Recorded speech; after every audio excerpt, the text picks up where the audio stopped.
السلام علیکم ورحمۃ اللہ وبرکاتہ۔ ناظرین کرام، عورت اگر اچھی طرح جانور ذبح کر سکتی ہے تو شریعت نے عورت کو قربانی کرنے کی اجازت دی ہے۔ صحیح البخاری کتاب الذبائح والصید کے اندر حدیث ہے۔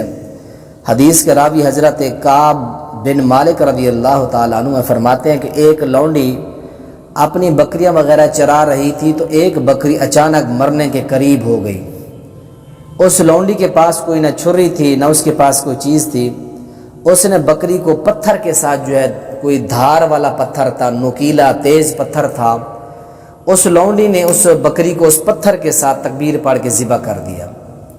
پھر رسول مکرم علیہ السلام سے مسئلہ پوچھا گیا تو نبی محترم علیہ السلام نے اس بکری کے گوشت کو کھانے کی اجازت آپ نے فراہم فرمائی۔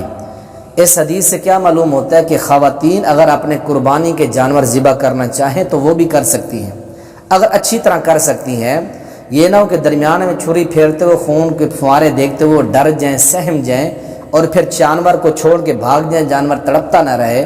اگر اچھی طرح وہ ذبح کر سکتی ہیں، اگر ان کو ذبح کرنے میں کسی قسم کا کوئی مذائقہ کوئی خدشہ نہیں ہے، پھر خواتین بھی ذبح کر سکتی ہیں۔